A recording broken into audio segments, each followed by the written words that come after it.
सिर्फ सर झुकाने से बात नहीं बनती, परमात्मा के दर्शन करने हैं तो मन को भी झुकाना पड़ता है। अगर आप ये सीरीज बहुत ध्यान से देख रहे हैं, समझ रहे हैं, तो 9th चैप्टर में भगवान श्री कृष्ण ने बात की देवी संपद और आसुरी संपद की।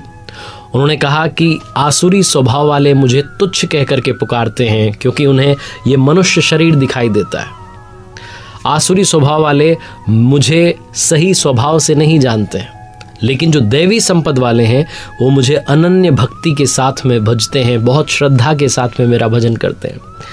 देवी संपद और आसुरी संपद दो बातें उन्होंने 9th चैप्टर में कही, लेकिन 16th चैप्टर में वो समझाने जा रहे हैं कि देवी संपद क्या है और आसुरी संपद क्या है। देवता और असुर, जिनके बारे में बहुत सारी कथाएं कहानियां हमने सुनी है, ये कैसे होते हैं, उनकी जो विशेषताएं हैं उसको यहाँ 16th चैप्टर में समझाते हैं। भगवान श्री कृष्ण कहते हैं कि अर्जुन, तुम्हें बिल्कुल भी परेशान होने की जरूरत नहीं है क्योंकि तुम देवी संपद को प्राप्त हुए हो। ये संपदाएं कहाँ रहती हैं? तो कहते हैं कि मनुष्यों के स्वभाव दो प्रकार के होते हैं, देवताओं जैसा और असुरों जैसा। तो 16th चैप्टर की शुरुआत करते हैं। भगवान श्री कृष्ण कहते हैं, सबसे पहले जो पहला श्लोक है उसे समझिएगा। श्री भगवान उवाच अभयम सत्व संशुद्धि नियोग व्यवस्थिति है दानम दमश्च यज्ञश्च स्वाध्यायस्तप आर्जवम। वो कहते हैं कि देवी संपद जिनके अंदर होती है, जो देवताओं जैसा व्यवहार करते हैं, उनमें भय का अभाव होता है, वो निडर होते हैं, निर्भय होते हैं। उनमें अंतःकरण की शुद्धता होती है, उनका जो अंतःकरण है वो शुद्ध होता है। उनके अंदर ध्यान के लिए दृढ़ स्थिति होती है। जब वो मेडिटेशन में बैठते हैं तो फिर उनका मन लग जाता है, इधर उधर मन चंचल नहीं होता, भागता नहीं है। वो सर्वस्व का समर्पण कर देते हैं। वो ये नहीं सोचते कि मुझे सिर्फ इतना ही अपने आप को डेडिकेट करना है, बाकी डेडिकेट नहीं करना है। वो सब कुछ तन मन धन से जो है वो भक्ति में लग जाते हैं। वो यज्ञ का आचरण करते हैं। यज्ञ यानी कि जो ज्ञानाग्नि की बात हुई है, जो ज्ञानाग्नि के बारे में भगवान श्री कृष्ण कहते हैं कि आराधना की जो प्रक्रिया है, जो ध्यान है, वही असली यज्ञ है, उसका आचरण करते हैं। ये स्वभाव होते हैं उनके जो देवी संपद को प्राप्त हुए हैं।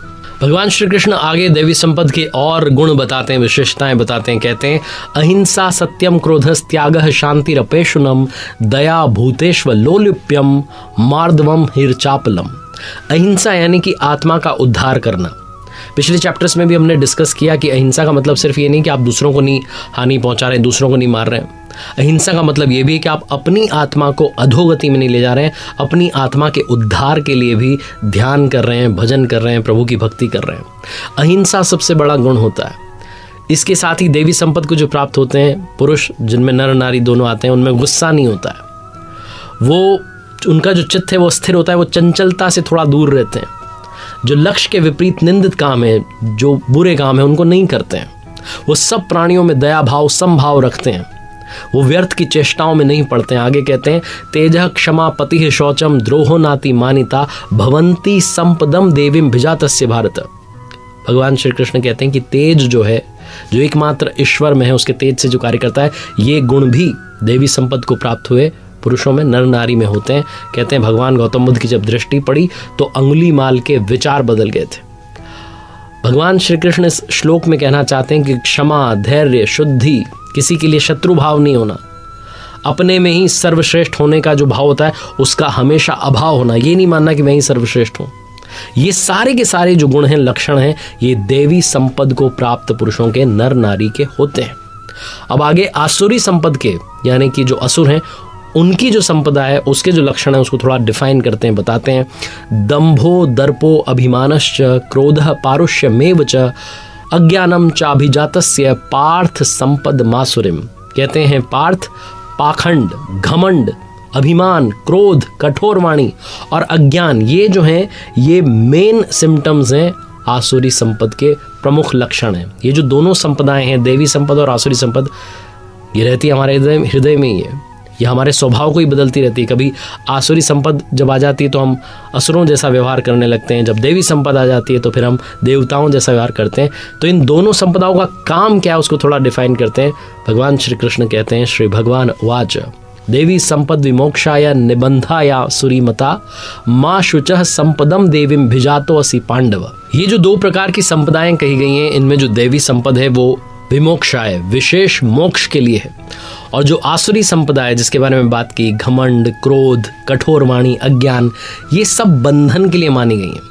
इसीलिए कहते हैं कि अर्जुन, तुम्हें शोक करने की, दुखी होने की जरूरत नहीं है, क्योंकि तुम देवी संपदा को प्राप्त हुए हो, विशेष मोक्ष को, विशेष मुक्ति को, यानी कि परम धाम को प्राप्त होगे। अब इन संपदाओं के बारे में बताते हैं कि रहती कहाँ है। तो कहते हैं, दो भूत सर्गो लोके अस्मिन देव आसुर एव च देवो विस्तरशः प्रोक्त आसुरम पार्थ में शृणु। हे अर्जुन, इस लोक में, जैसा हमने भी बात की, भूतों के स्वभाव दो प्रकार के होते हैं, देवताओं जैसा और असुरों जैसा। हृदय में जब देवी संपद कार्य रूप ले लेती है तो मनुष्य देवता बन जाता है, जब आसुरी संपद कार्य रूप ले लेती है तो मनुष्य ही असुर बन जाता है। स्वामी जी यथार्थ गीता में लिखते हैं कि चाहे आप कहीं भी पैदा हुए हों, सृष्टि में ये दो ही जातियां हैं, देवी संपद वाली और आसुरी संपद वाली। जो असुर लोग हैं वो कार्यम कर्म में प्रवृत्त होना नहीं जानते, उन्हें पता ही नहीं कि ध्यान क्या है, और अकर्तव्य कर्म से निवृत्त होना नहीं जानते, उन्हें भी नहीं पता कि फिर परम धाम में मिल जाएगा, मोक्ष मिल जाएगी। ना उनमें शुद्धि है, ना आचरण है, ना सत्य है।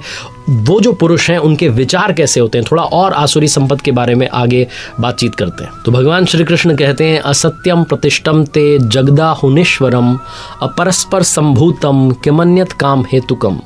ये जो आसुरी स्वभाव वाले मनुष्य होते हैं ना, ये कहते हैं कि जगत आश्रय रहित है, झूठा है, बिना ईश्वर के, अपने आप ही स्त्री पुरुष के संयोग से उत्पन्न हुआ है, इसलिए सिर्फ भोग भोगने के लिए ऐसी उनकी फिलॉसफी होती है, और इसकी वजह से उनका स्वभाव नष्ट हो चुका है। वो मंद बुद्धि हैं, क्रूर कर्मी हैं, सिर्फ जगत का नाश करने के लिए उत्पन्न होते हैं। प्रभु आगे कहते हैं, कामवाश्रित्य दुष्पूरम दंभ मान मदान्विता मोहाद गृहीत्वा सद्ग्राहान प्रवर्तन्ते अशुचिव्रता। वो जो आसुरी स्वभाव वाले मनुष्य हैं वो दंभ में, घमंड में, मान में, मद में युक्त होकर के किसी भी प्रकार से पूर्ण ना होने वाली जो कामनाएं हैं उनका सहारा ले लेते हैं।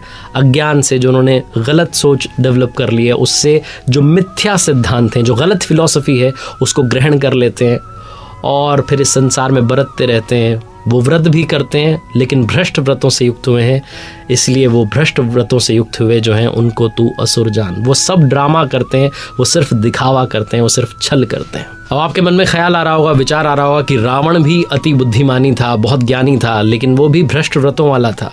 वो दिखावे के लिए कर रहा था, वो दंभ के लिए कर रहा था, वो घमंड के लिए सारे आचरण कर रहा था। आगे भगवान यहाँ कहते हैं, चिंताम परिमेयाम च प्रलयांताम उपाश्रिता कामोपभोग परमा एता वदिति निश्चिता।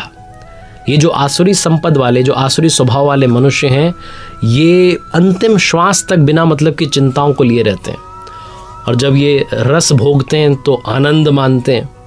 इनका कहना है कि जो संसार है सिर्फ मजे लेने के लिए, मस्ती करने के लिए, मौज करने के लिए है, स्त्री पुरुष के संयोग से उत्पन्न हुआ है, इसके आगे कुछ नहीं है। ये जो लोग होते हैं आसुरी स्वभाव वाले, ये धन कमाने के लिए रात दिन गलत काम कर रहे होते हैं। इन्हें लगता है कि मैंने आज ये पा लिया, कल वो पालूंगा, मेरे पास इतना पैसा है, कल और हो जाएगा, ये मैंने मार दिया, उसको मैं मार दूंगा। इस तरीके के बहुत अज्ञानी जो विचार हैं उनको अपने दिमाग में भर के रहते हैं। ये अपने आप में घमंड रखते हैं, मैं बहुत पैसे वाला हूँ, बड़े कुटुंब वाला हूँ, मेरे जैसा कोई नहीं है, मैं यज्ञ दान दूंगा। इस प्रकार के अज्ञान से हमेशा मोहित रहते हैं। तो क्या यज्ञ और दान भी अज्ञान है? इसके बारे में चैप्टर 18 में बहुत अच्छे से भगवान श्री कृष्ण ने विस्तार से बताया, तो उसको भी आप समझिएगा। भगवान श्री कृष्ण कहते हैं कि इतने सब पर भी वो रुकते नहीं है, वो बहुत सारी भ्रांतियों के, बहुत सारी गलत विचारधाराओं के शिकार रहते हैं। बहुत प्रकार से उनका जो चित्त है वो भ्रमित हो चुका है, वो मोह जाल में फंस चुके हैं, वो विषय भोगों में आसक्त हो चुके हैं, बहुत इंटरेस्ट रखते हैं। ऐसे जो स्वभाव वाले, आसुरी स्वभाव वाले मनुष्य हैं वो अपवित्र नरक में गिरते हैं। अभी आगे भगवान बताने वाले हैं कि नरक क्या है। वो कहते हैं कि ये जो आसुरी स्वभाव वाले हैं दूसरों की निंदा करते हैं, अहंकार रखते हैं, बल का जो है बहुत अहंकार है इनको, पैसे का बहुत अहंकार है, घमंड, कामना, गुस्सा करते हैं, और दूसरों के शरीर में जो परमात्मा है यानी कि मैं स्वयं वहाँ विराजित हूँ उससे द्वेष करने वाले हैं। ये शास्त्र विधि से जो सुमिरन करने की बात कही है, ये यज्ञ की, उससे भी द्वेष रखते हैं। ये उस विधि को त्याग करके कुछ ना कुछ करते हैं लेकिन सिर्फ दिखावा करते हैं, ये सही विधि का आचरण नहीं करते हैं। तो भगवान कहते हैं कि ऐसे आसुरी स्वभाव वालों का मैं करता क्या हूँ। तान हम दुष्टः क्रूरान संसारेषु नराधमान क्षिपाम्य जस्त्रम शुभा ना सुरिष्वेव योनिषु। कहते हैं मुझसे जो द्वेष करते हैं उन क्रूर कर्मी नराधमों को, उन राक्षसों को, आसुरी स्वभाव वालों को मैं संसार में लगातार आसुरी योनियों में गिराता हूँ। जो शास्त्र विधि को त्याग करके यजन करते हैं वो मनुष्यों में अधम है, क्रूर कर्मी हैं, ऐसा उन्होंने बताया। वो कहते हैं कि ऐसे अधमों को मैं नरक में गिराता हूँ, आसुरी योनियों में गिराता हूँ। नरक का मतलब आसुरी योनियों में गिराता हूँ, यही नरक है। साधारण जेल में, स्वामी जी लिखते हैं यथार्थ गीता में कि साधारण जेल की जो सज़ा होती है वो कितनी भयंकर होती है, और यहाँ लगातार आसुरी योनियों में गिरने का क्रम जो है वो चलता रहता है। इसीलिए मनुष्य को जब हम इस मनुष्य रूप में आए हैं तो लगातार दैवी संपद के लिए, पुण्य जो है उन्हें जागृत करने के लिए, जो पांडव पक्ष है उसको जागृत करने के लिए लगातार प्रयास करते रहना चाहिए। आगे भगवान श्री कृष्ण 16वें अध्याय में कहते हैं, आसुरी योनि मापन्ना मूढ़ा जन्मनि जन्मनि माम प्राप्येव कौन्तेय ततो यान्ति धमाम गतिम। कहते हैं कौन्तेय है, पार्थ है, अर्जुन, जो मूर्ख मनुष्य हैं वो जन्म जन्मांतरों तक आसुरी योनि को ही प्राप्त होता है, मुझे नहीं प्राप्त होकर के बल्कि और नीचे की योनियों में पहुंच जाता है। जिस गति को प्राप्त होता है, निचली गति को, उसे नरक कहा गया है। अब ये नरक जो है इसका उद्गम क्या है, कहाँ से ये आता है, कैसे ये आता है? तो कहते हैं त्रिविधम नरकस्येदम द्वारम नाशन मात्मनः कामः क्रोधस तथा लोभस तस्मादेतत्त्रयम् त्यजेत। क्रोध और लोभ ये जो हैं नरक के मूल द्वार हैं, आत्मा का नाश करने वाले हैं, उसको अधोगति में ले जाने वाले हैं। काम, क्रोध, लोभ, ये जो तीन हैं इनसे हमें बचना चाहिए। ये तीन प्रकार के मूल दरवाजे हैं जो नरक के लिए खुलते हैं। इसलिए इन तीनों को, काम को, क्रोध को और लोभ को त्याग देना चाहिए, क्योंकि जो सारी आसुरी संपदा है, जो सारा कौरव पक्ष है जिसके बीच में यहाँ युद्ध है, कौरव और पांडवों के बीच में, सारा का सारा कौरव पक्ष जो है इन तीन पर टिका हुआ है, क्रोध, लोभ और काम। इन तीनों को त्याग देंगे तो आप देवी संपद की तरफ अपने आप चलना प्रारंभ कर देंगे। भगवान कहते हैं कि नरक के इन तीनों द्वारों से जो मुक्त हो जाता है पुरुष, वो अपने परम कल्याण के लिए आचरण कर पाता है, ध्यान कर पाता है, ध्यान में अपने मन को, अपने चित्त को स्थिर कर पाता है, और अंत में जाकर के मुझे प्राप्त हो जाता है, उस मंजिल को पहुंच जाता है। और अंत में भगवान श्री कृष्ण कहते हैं, यह शास्त्र विधि मुत्सृज्य वर्तते कामकारतः न सिद्धिम वापनोति न सुखम न पराम गतिम। जो भी मनुष्य, जो भी नर नारी इस शास्त्र विधि को त्याग कर, शास्त्र कौन सा? इति गुह्यात्तमम शास्त्रम मिद मुक्तम मया नघ। गीता जो स्वयं में पूर्ण शास्त्र है, इस विधि को त्याग कर जो यहाँ बताई गई है, अपनी इच्छा से बरतता है, अपने तरीके से जीवन यापन कर रहा है, वो ना तो सिद्धि को प्राप्त हो रहा है, ना परम गति को प्राप्त हो रहा है, और ना सुख को प्राप्त हो रहा है। उसके लिए वो जो नरक के दरवाजे हैं, वो जो तीन रास्ते हैं, तीन द्वार हैं, वो खुल चुके हैं। इसीलिए क्या करूं क्या ना करूं, इस अवस्था में अर्जुन को कहते हैं कि तुम इस शास्त्र को ही प्रमाण मानो, और शास्त्र विधि जो है, जो रास्ता बताया गया है ध्यान करने का, मेडिटेशन करने का, उस पर चलना शुरू कर दो। इस 16th चैप्टर में देवासुर संपद विभाग योगो नाम इसका नाम रखा गया है। इस 16th चैप्टर में, 16वें अध्याय में देवी और आसुरी दोनों संपदाओं को बहुत डिटेल से डिफाइन किया गया है, इसलिए इसका नाम रखा गया है देवासुर संपद विभाग योगो नाम षोडशो अध्याय।